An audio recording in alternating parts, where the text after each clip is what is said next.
Olá, bem-vindos ao Carol's Talks. Estamos aqui no terceiro bloco do nosso episódio com o Guilherme Caio, conversando sobre o propósito no trabalho. E a gente parou ali no último bloco falando sobre a questão de autoridade, quanto isso impacta na pessoa, no seu desenvolvimento.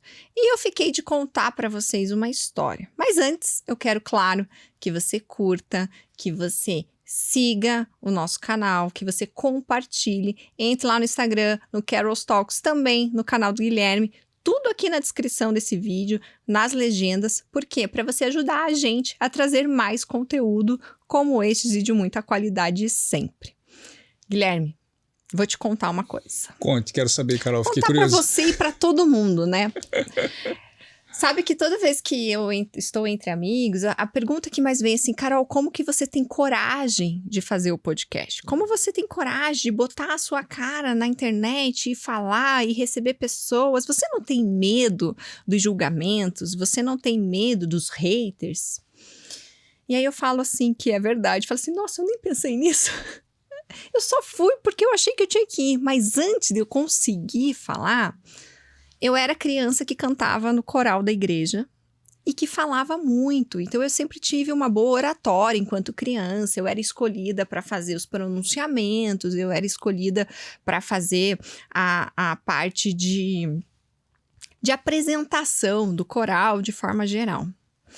E chegou um momento em que eu fui fazer uma outra apresentação e a professora que estava me orientando, me passou um texto, falou assim, você decora esse texto e você apresenta. Chegou na hora, eu travei. Era um auditório gigantesco, era muita pessoa. Eu tinha 10 anos de idade, 10 para 11. Eu olhei aquilo e falei, eu não sei o que eu tenho que falar. Eu parei com o microfone na mão na frente de todo mundo. Eu olhei para ela e ela só fazia... Aí eu falei, quer saber? Eu vou orar. E fiz uma oração assim do meu coração. E eu achei que eu saí super bem, porque eu falei assim, gente, eu fui muito mais verdadeira do que eu tinha decorado. Guilherme do céu. Quando eu cheguei depois, a professora falou, o que aconteceu? Falei, desculpa, mas eu não consegui. Falei assim, aquela cara de decepção. E eu achando que eu tinha me saído bem. Depois daquilo, eu fui banida de ser a oradora. E eu recebi uma frase que me impactou muito, que foi, na escolha da próxima apresentação, foi escolhida uma outra menina, e a menina olhou assim pra mim, como assim? Não vai ser a Carol? Falou, quem mais consegue decorar alguma coisa aqui? Gente, aquilo me acompanhou, sabe até quando? Até eu ter 30 e poucos anos de idade, a minha insegurança, ou eu não acreditar em mim, no que eu fazia, eu tinha muito conteúdo, eu tinha muita coisa, mas eu tinha muito medo de não saber botar aquilo para fora. E aí, quando eu fui para fazer mestrado, eu tive uma apresentação do mestrado, Guilherme, que eu chorava praticamente, porque eu falava assim, gente, tá aqui um monte assim de gente de alto teor técnico, como que eu que sou aquela que não sabe as coisas, vou colocar isso pra fora. Aí o professor chegou e falou assim, Carol, você tá nervosa? Vem aqui, respira, deixa eu ver a tua apresentação. Ele falou, cara, isso aqui tá um arraso, vai lá, segue que você vai dar boa. Aí eu fui, quando eu terminei, ele falou assim, você é artilheira do time, parabéns. E eu falei assim, sério? Aí era outra referência que eu tava tendo naquele momento, que era uma pessoa que eu admirava, dizendo assim, não, esquece isso aí, vai lá e segue. E a partir daquilo eu comecei a me sentir mais confiante, ter mais autoestima daquilo que eu realmente sabia. Mas quando você falou daquele bloqueio, me veio na hora, assim, falei, caramba, olha quantos anos da minha vida eu passei bloqueada com isso. E aí, claro, sentindo confiança e colocando e recebendo os feedbacks. Poxa, Carol, você transmite autoridade, você transmite segurança, você fala, não sei o quê. Falei, gente, como isso me impactou na minha vida, como teve uma afetação mesmo, e quantas pessoas não têm a oportunidade de desbloquear isso e viver o que elas querem viver.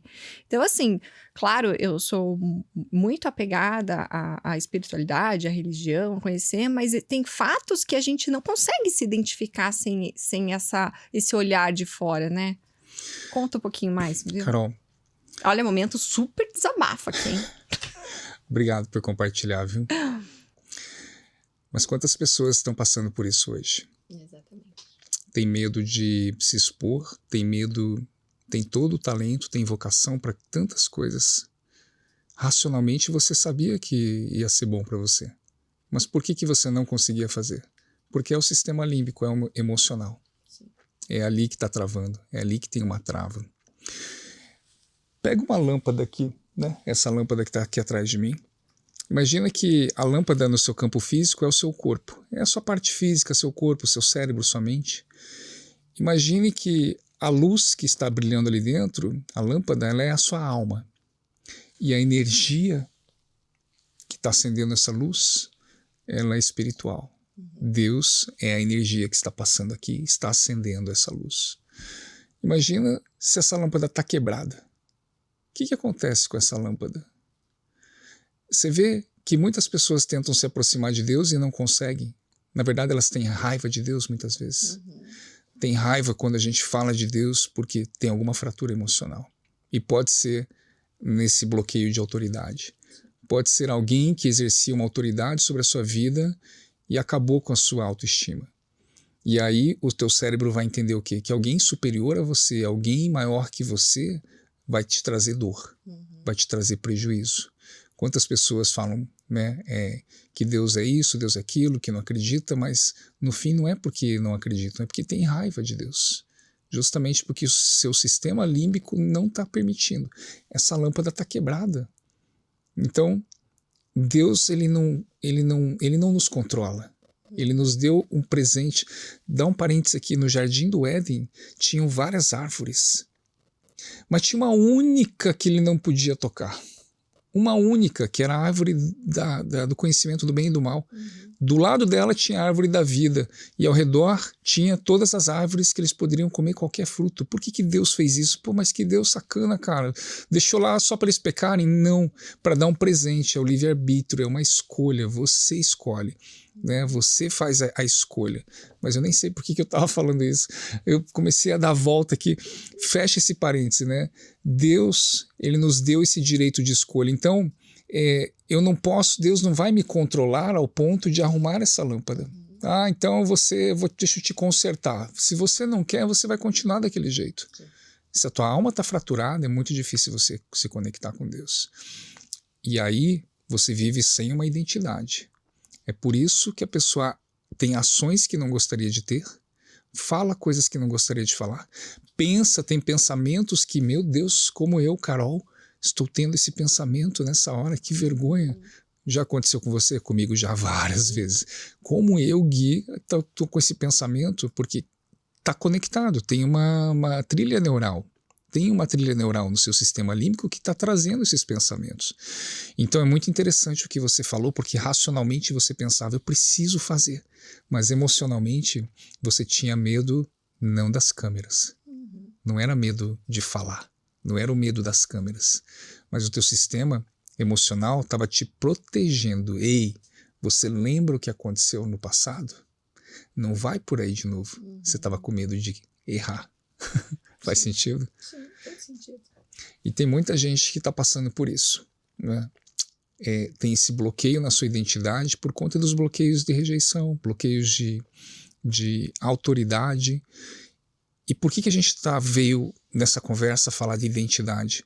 Porque quando você não tem uma identidade, uma clareza na sua identidade, você não consegue enxergar propósito nenhum na sua vida. Você vai fazer aquilo que você acha que o outro fez, deu certo com ele, você vai atrás. Você acha que só porque alguém falou que você deveria fazer aquilo, você vai fazer. Você não tem um posicionamento. Você deixa de se posicionar e falar, ei, eu sei das decisões que eu vou tomar, eu sei para onde eu vou. Jesus, ele tinha uma visão muito clara, ele tinha um propósito muito claro, uma missão muito clara nessa terra, que era salvar a humanidade. Deus deu essa missão para ele. E ele, a gente pensa assim, por que Jesus estava sempre orando? Você vai ler o livro de Mateus e ele saiu para orar de novo. E saiu para orar de novo, porque ele tinha que manter o relacionamento com Deus para poder saber, para se manter firme no propósito dele. Tanto que ele tinha oportunidades de fazer tantas coisas, mas ele seguiu naquele propósito dele. Ele manteve o seu propósito até o fim. E como que a gente vai conhecer esse propósito nosso que é espiritual, e que está acima de todo propósito aqui nessa terra, é se conectando com Deus. Mas antes você precisa arrumar sua lâmpada. Como que eu faço isso, Guilherme? Como que eu me conecto, Deus? Aonde que eu vou buscar essas fontes? Dá umas dicas pra gente aí. A oração, pra mim, é fortíssima, né? Estar sempre em contato, conversando. Eu gosto muito de ir buscar a palavra, seja lendo a Bíblia, seja ouvindo pregações sobre experiências como essas suas. Inclusive, compartilha com a gente no teu dia a dia do trabalho quanto isso impacta, bem exemplificativo para o pessoal. Mas eu queria que você desse essas dicas, direcionamentos para o povo. Tá. Primeiro, eu quero dar uma dica muito prática. Escreva a sua história. Escreva a sua história. Quando eu tinha tantos anos. Tudo que você for lembrando, você vai escrever. Porque ali você vai conseguir identificar. Esse é um exercício assim tremendo. Eu falando para você parece que é algo simples, mas quando a pessoa começa a escrever, é diferente de falar. Porque quando você está escrevendo, você está dando um tempo para o seu sistema límbico processar e te trazer memórias. Você está buscando memórias. Cara, eu não lembro o que aconteceu isso na minha vida. Nossa, eu não lembrava que meu tio tinha feito isso. Eu não lembrava daquela professora que fez isso. Então, a primeira coisa é você identificar os lugares aonde houve essas fraturas. Puxa, eu estou muito ansioso, eu tenho medo. Quando que começou? Não lembro, não sei. Quando foi a primeira vez na sua vida que você sentiu isso? Você tem que lembrar a idade. Eu estava na escola com 12 anos de idade. O que aconteceu naquele ano? Foi o ano que meus pais se separaram. Você entende? Então, um exercício bom é escrever a sua história. E, em segundo lugar, e da maneira como eu falei, busca as suas fraturas e se faça perguntas. Quando começou isso? Quando foi a primeira vez? Eu tinha pode falar de coisas mais fortes assim? Tinha uma pessoa que me procurou e ela estava com problema de se posicionar. De posicionamento mesmo, ela não falava a opinião dela, ela sempre vivia pela opinião dos outros. Você escolhia, você quer comer em restaurante X, Y, Z, ela, o que vocês escolherem, né? Quer comprar uma roupa ou quer passear hoje? É o que vocês escolherem. Olha, o troco veio errado, mas eu não vou falar nada porque eu não me posiciono. Né? Então era uma vida assim e comia e engordava. O que aconteceu? Nós começamos a buscar conversar, né? Tentar trazer algum momento da vida dela que teve essa fratura. Desde quando você se sente assim? Não lembro a idade. Não, você precisa lembrar. Foi com 8 anos. 8 anos de idade eu lembro que foi a primeira vez que eu fiquei calada e não me posicionei diante de uma situação. O que aconteceu? Ela sofreu um abuso. Ela sofreu um abuso sexual. E ali a identidade dela vai embora. Ela praticamente não lembra mais o que ela fez até os 8 anos de idade. Por isso que a criança muda. A criança, por que ela está tão calada? Por que ela se fechou de repente? Por que ela está tão agressiva? Porque ela já não é mais aquela criança que existia até aquele momento da fratura. Quando ela lembrou, ela teve que fazer todo um processo de perdão. E o perdão não é racional. Não é assim, eu vou acordar amanhã, eu estou perdoando meu pai. Eu vou acordar amanhã e já estou com sentimento uau. Não, começa numa escolha. Então, primeiro, como eu falei, voltando aqui, faça a sua autobiografia. Segundo, busque esses eventos. Terceiro, inicie um processo de perdoar essa pessoa. Como isso vai ficar gravado, a pessoa pode voltar ao vídeo depois para ver tudo de novo isso que eu estou falando. E como que você pode iniciar o processo de perdão? Faça cartas de perdão. Você não vai precisar entregar para a pessoa. Mas a primeira carta você escreve culpando, acusando. Você acusa. Eu acusei meu pai. Falei, pai, você fez isso, você fez aquilo, lembra aquele dia que você brigou assim comigo, me chamou de burro de novo e tal. Segunda carta de prejuízos. E por causa disso, pai, eu achei que eu nunca ia passar em faculdade e tal, eu achei que eu nunca poderia ser um profissional, achei que eu não poderia jogar futebol com os meus amigos, achei que nunca poderia tirar uma carteira de motorista e fui escrevendo. E a terceira carta você perdoa. Esse é um primeiro passo maravilhoso. Você pode experimentar isso com a sua professora, né? Ou com outra situação. mas ela fez esse processo, essa pessoa. Ela fez esse processo e tanto que no momento do abuso tinha flores. Ela não podia nem ver flores. Mas ela fez o contrário, ela encheu a casa dela de flores depois. Justamente consolidando aquele acontecimento, revertendo aquele acontecimento. Ela conseguiu de fato perdoar emocionalmente. E isso é importante para você restaurar a sua identidade. E isso é importante para você ver, enxergar seu propósito. Então, de maneira prática, eu dou esses exercícios que eles são, de alguma maneira, com uma mistura de terapia comportamental, né, da TCC, assim como também a da programação neurolinguística, que é a minha especialidade. A programação neurolinguística, ela é extremamente eficaz nesse sentido, em você trazer, mexer, trabalhar o sistema emocional da pessoa. Porque às vezes você quer perdoar, mas não consegue. Né? Então, de maneira prática, isso. Agora, por fim, e mais importante de tudo, é a repetição do tempo de oração e, se você puder, também fazer um jejum de vez em quando. Faz lá de 12 horas, 6 horas, mas esse tempo de jejum, o horário que eu vou almoçar, eu vou ficar assistindo televisão. Não, é o tempo que você vai ficar com Deus. Porque a única maneira de você enxergar propósito espiritual é no espírito. Você não enxerga aqui nesse mundo físico. No mundo físico você quer o quê? Quer conforto, quer grana, quer comer, quer isso, quer assistir televisão, né? Então, a única maneira de você se conectar com o mundo espiritual é enfraquecendo essa carne física aqui. Como é que você faz isso? Tira o alimento e você vai ver que você consegue se conectar espiritualmente de maneira muito mais profunda com Deus. Você perguntou do meu dia a dia como eu faço isso. Eu vejo muita direção de Deus nas minhas decisões. Eu não tomo decisões sem antes Deus me dar um direcionamento. O Senhor não vai fazer por mim, eu sei disso. Ele é poderoso, Ele é soberano, Ele pode fazer. Mas Ele escolheu que eu dependesse dEle. Ei, para onde que eu vou? Pai, qual a decisão que eu tomo hoje?